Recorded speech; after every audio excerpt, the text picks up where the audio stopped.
Okay, hello everybody. Welcome to part two of our series on homelessness, drug use, and mental illness problems in San Francisco. So in part one, we sort of went over the general information about how many unhoused people there are in any given night in San Francisco, and a little bit about how we got to the point that we are now. So a little history there. But today I want to talk about the services that are available for people right now who are unhoused or who have drug addiction or mental health issues in San Francisco. And here, where we talk about drug addiction and mental health issues, we're mostly talking about people who have those issues and are also homeless. So we're focusing on the homeless population. Now, as far as getting shelter goes, your choices in San Francisco, there are several choices of places that you can sleep overnight for no money or for a small amount of money. But still, even with what there is, not enough to deal with the normal 8,000 people a night that we have who are unhoused. So, for example, if you look on the sheet in front of you here, downtown San Francisco, there is a Salvation Army Center. For those of you who don't know, Salvation Army is a religious Christian organization. It was originally designed to help people who were alcoholics. And it's been around for more than 100 years now. We do have Salvation Army beds downtown. There aren't very many of them, maybe I think a dozen or two. And in order to be qualified, quote unquote, to get a Salvation Army bed that you can stay at for a while, you have to be committed to abstinence, particularly from alcohol.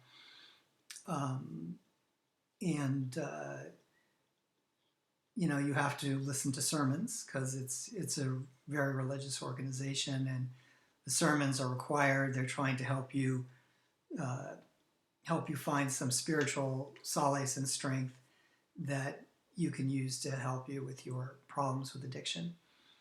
But again, the nice thing about Salvation Army beds, the nice thing is, you can stay there for a while if they let you in. But the unfortunate things are, you have to be very committed to abstinence, and often you have to be abstinent while you're there, which is hard for a lot of folks. And also there's very, very limited space. We have 8,000 people in need, and we have maybe a couple of dozen Salvation Army beds downtown. So, that's obviously not going to solve the problem, although every little bit helps. We do have shelters. Some of them are general use shelters, basically open to anyone who needs a place to sleep for the night. I talked last time about the fact that most of these shelters, you have to on a daily basis renew your spot, which means waiting in line usually in the afternoon to reserve a bunk for the night. They are free, of course, but the shelters themselves, as I mentioned in the first video, are often not nice places to stay. They are not usually not policed or not well managed. That is, there aren't folks there normally who are security or dedicated to keeping the people there safe. So it's very common in these shelters for people's stuff to get robbed from them. People take your stuff, particularly if you can't properly defend it. There is violence sometimes. There are assaults on women, particularly in the more private areas like the bathrooms of the shelters. They tend to be pretty filthy. Even the ones that are cleaned on a more or less daily basis, by the time you get deep into the evening, it's pretty disgusting. They're also very loud. So if you're bothered by noise and bustle, and you fear for your safety, and you'd like some place that's at least a little clean. These shelters often are not nice places to stay, and so a lot of people who are unhoused choose not to stay in them. Now there are some dedicated shelters like Hope House for Women downtown, which are just for particular groups. Like there are shelters only for women, there are shelters only for gay and transsexual people, there are shelters for families, there are shelters for teenagers. So they don't mix with the more adult population. But those dedicated shelters for particular groups, although they tend to be safer and cleaner, are very limited in their space. Remember, in any given night, there's only about 3,500 shelter beds for 8,000 people who need them. So even if every shelter bed is taken, you still have more than 4,000 folks unhoused. On an average night, about 90% of the shelter beds are taken. When the weather's extreme, like it's very cold, that number can go up above 95% occupancy on those. And again, the dedicated shelters have very limited space. If you count all the dedicated shelters in the city, probably less than 1,000 beds for all those different groups that are available in any given night. Could be less than 500 actually. Now, other places that homeless people tend to stay, hospital emergency rooms. By the way, some homeless people just go to emergency rooms, make up a symptom, and then just, because usually ERs have long wait times before you can see a doctor, often many hours, many hours. They're actually nice warm places to hang out with comfortable seating and relatively clean bathrooms. So some homeless folks just hang out in ERs, hospital ERs. Sometimes homeless people who have mental health issues are committed. They're picked up by law enforcement and then committed, but these days you can only involuntarily commit somebody in a hospital for like 3 days. And then that's it. Then the hospital has to let them go if they're not going to be, sent to jail and charged with a crime.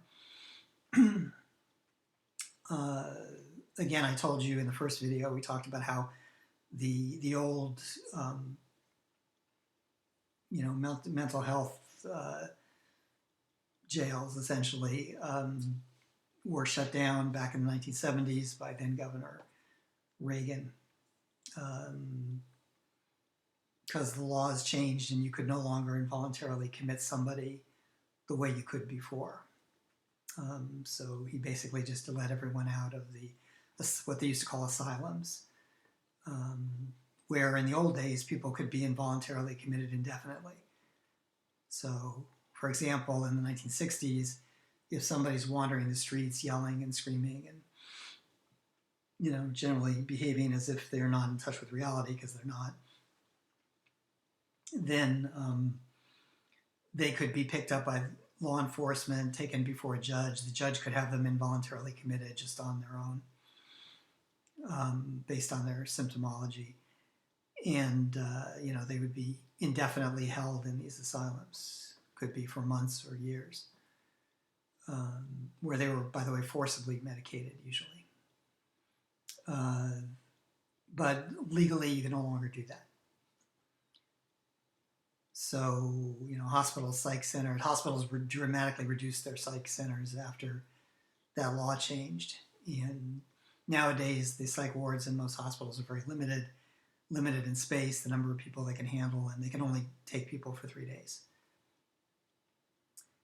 If somebody actually commits a crime on the street, and they're not housed, then they tend to get taken to jail, and of course they can be held in jail for quite a while. And there are unhoused people who actually prefer jail to living on the street.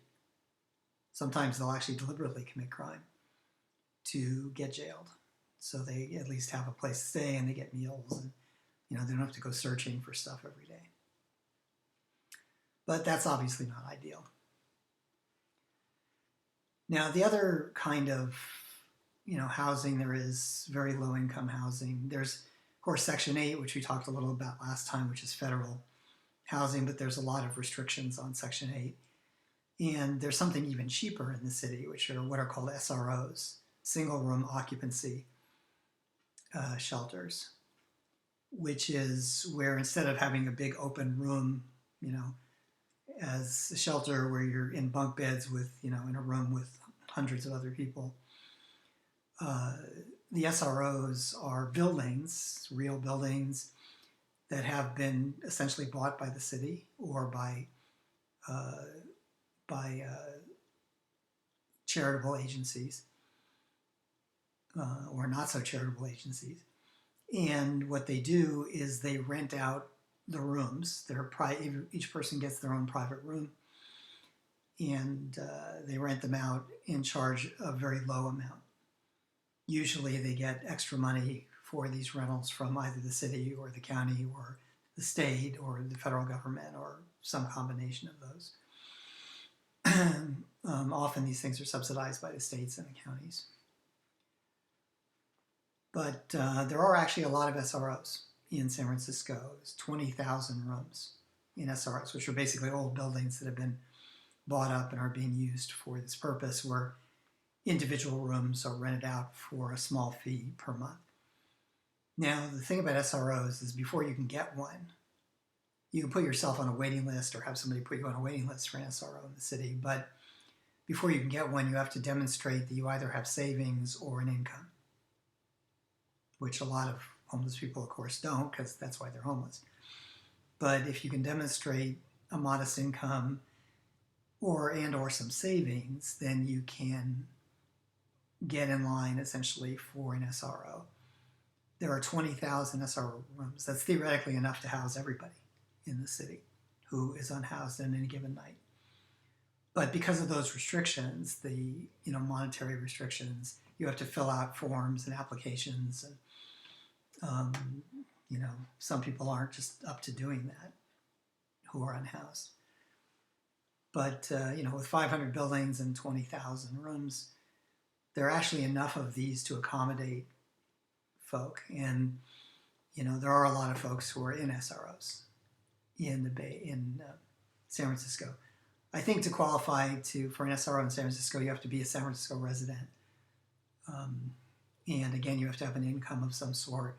You have to be mentally there enough to fill out forms and paperwork.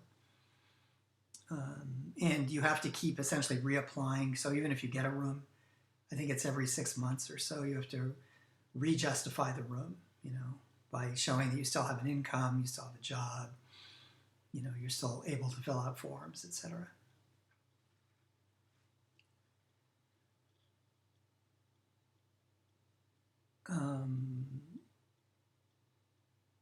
So keep in mind, SROs, you only get the room, just one room, which usually has a bed in it, and often people bring in a microwave so they can make some food, heat up some food in their room. People also sometimes get like little tiny mini fridges like they have in dorm rooms. So again, so they can store food. Now, as far as SROs go, the bathroom is not in the room. So although the room is yours, it's dedicated to you, you have a key, it's lockable, but you have to share a bathroom with everybody on your floor, sometimes people on multiple floors.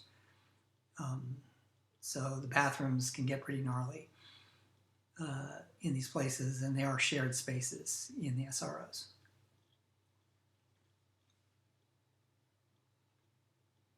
Okay, so those are the shelters that are available.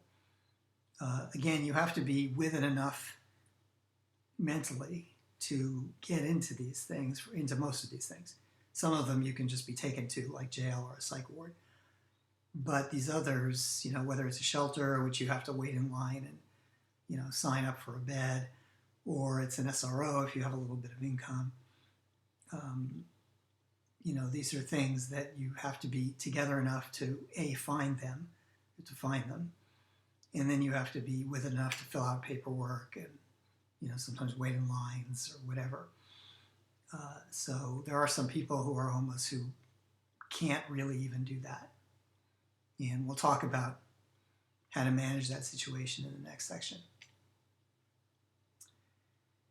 Now, as far as mental health goes, the city is very limited in mental health resources.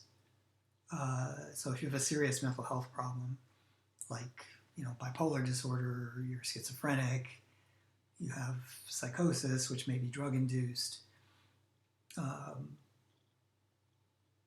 As far as the mental health goes, city doesn't really have it. The city shut down. It's when Reagan shut everything down. The city shut down. It's psych wards essentially, and so what's left is there's some hospitals in the city that have some very limited psych ward space, but again they're very limited as to how long they can keep you there, and or how long you can stay there even if you want to stay there. Usually the limit is, even if you want to voluntarily stay there, maybe 5 days. But as far as long-term situations go, there are a few private centers that have long-term, inpatient stuff, but they're mostly for drug addiction, not for psych issues. So if you have drug addiction, there are some, and we'll talk about them, inpatient rehab, where you can stay for 30 days or 60 days or 90 days. But again, that's usually for folks who have a serious addiction problem. Not all psych patients have an addiction problem. Some of them just have mental health issues. And for those folks, there's a number of agencies that have outpatient therapy, but very few that have inpatient therapy. So you're kind of stuck in that in the city, in San Francisco, we don't have good services for that. Now, as far as getting off of alcohol or drugs, hard drugs, we do have various kinds of detox and rehab centers in the city. For example, we have a number of sobering centers. Now, sobering centers are basically just where you can get through a bad high, essentially. You're limited to 12 to 20, depending on the center, you're limited to between 12 and 24 hours stay for any given event. So, if you took what you call what you think of as bad drugs, or maybe you took too much and you're having some real physical problems, you can go to a sobering center.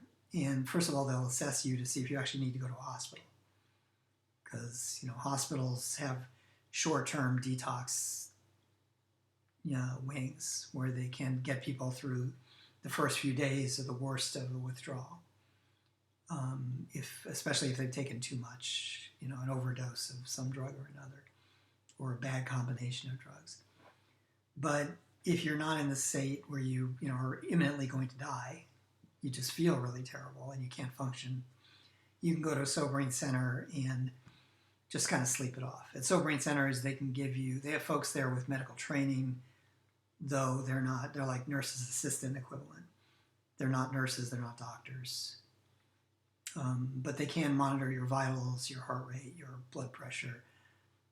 They can give you Narcan if you've OD'd on an opiate. Narcan will reverse the opiate effect so you don't die. They can give you food and liquid, but they can't they're not nurses, they can't run IVs or give you heavy-duty medications or even withdrawal medications. However, if they do assess you there, so if you have a serious problem where they think you really need to be treated by a doctor or nurse in a hospital, they can send you from the sobering center to the hospital.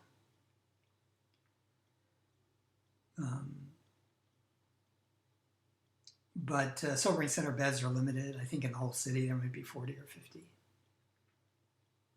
on any given night. So again, with 8,000 unhoused people, and a good percentage of those, with serious drug problems, having a few dozen of these sobering center beds, it helps. Every little bit helps, but it's not fixing the problem.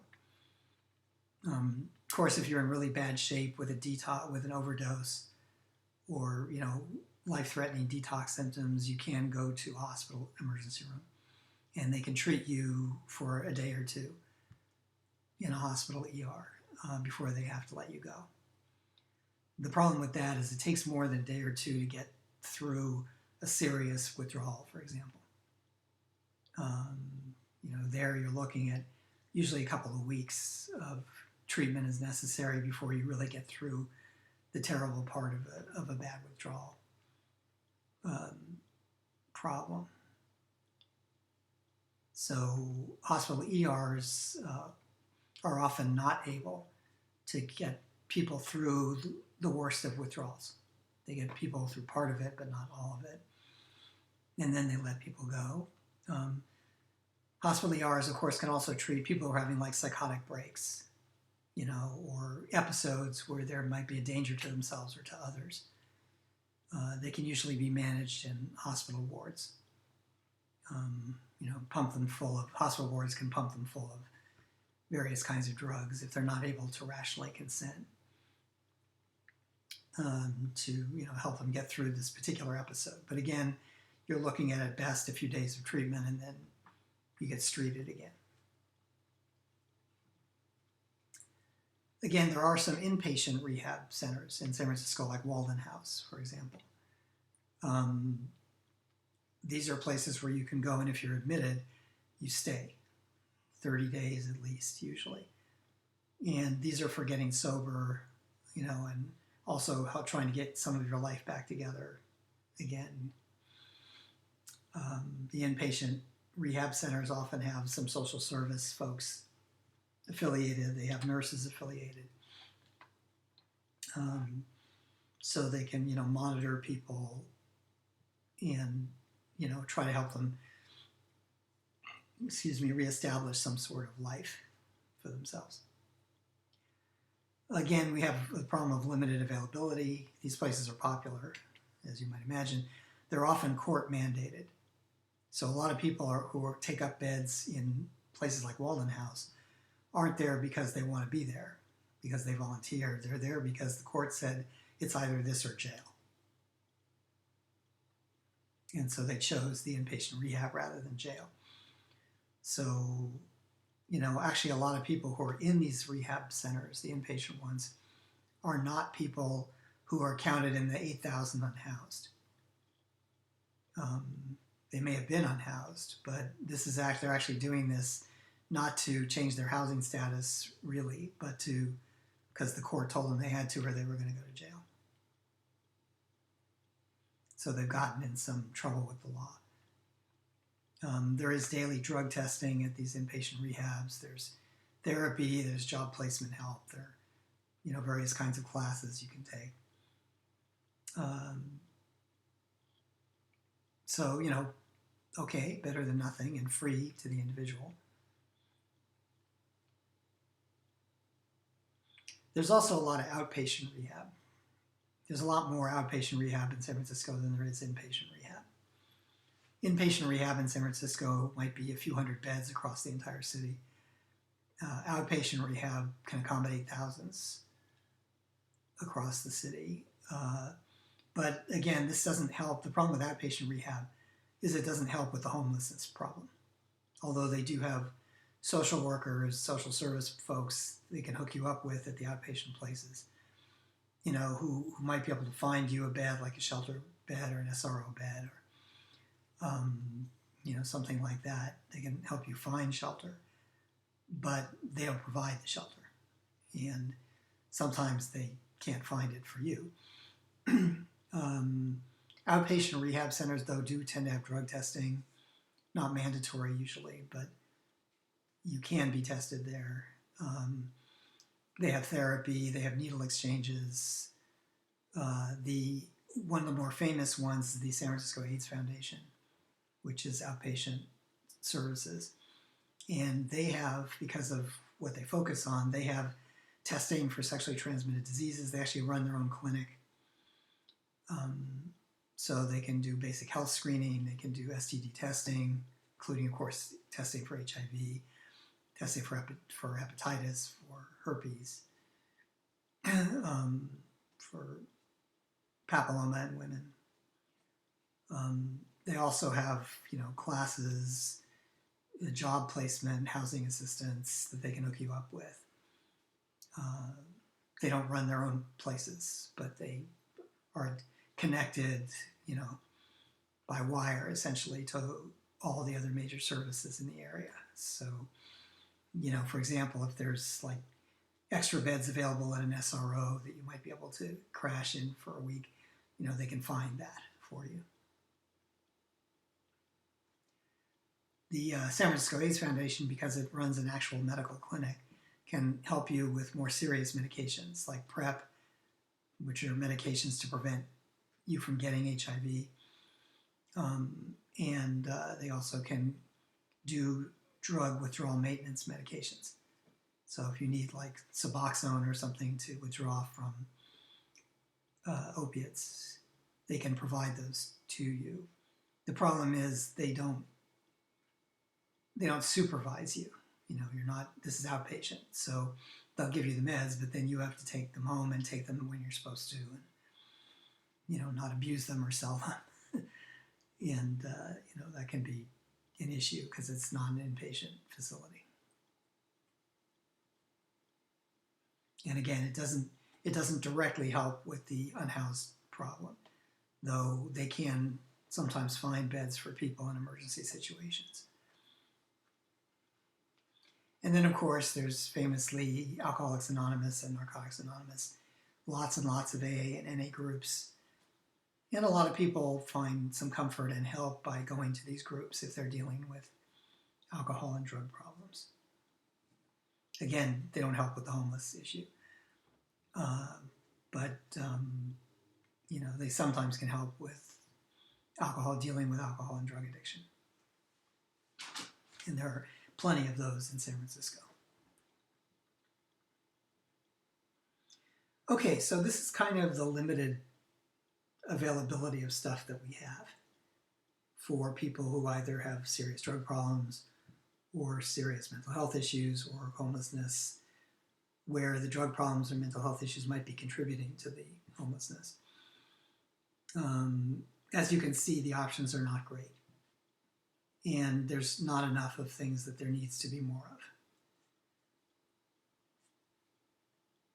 So, hopefully this little overview is helpful to you in seeing what is truly available to people who are in these states. And the answer for a lot of folks is not a lot. For example, if I have a serious drug issue and a serious mental health issue and I'm unhoused, what can I do? Well, shelter bed or sleeping on the street. I might be able to, because I have a serious drug issue, I might be able to get into an inpatient rehab, but probably not. Because again, there are a lot more people who need that than there are beds available for people in the city. So, if I'm lucky, maybe I get into an inpatient rehab after applying, but odds are I won't. If I'm lucky and I have some income or savings, I might, get into an SRO. But if I don't, I'm out of luck there. So really I'm left with sort of shelters, regular shelters, and,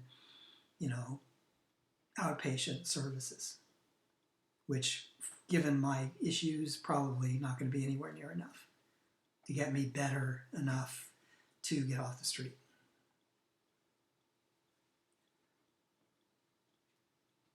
Okay, so, this is going to be a short video because, again, services are limited. Particularly if you have like serious mental health issues, services are very limited for that. Even if you have drug issues, there are some services, but they're mostly outpatient. The inpatient services are limited and mostly very short term. So I'm going to close out this video now, just letting you sort of marinate in how really little there is to help serve people, the 8,000 plus people a night that are homeless for various reasons in San Francisco. So in the next video, we're going to talk about services that we would like to expand or new services we would like to be made available to folks to help them get out of the situation that they're in. Okay, so the third video is going to be quite a bit longer because a lot of ideas percolating about how to better deal with these issues in the Bay Area. Okay, so thanks for listening, and I'll see you in video 3.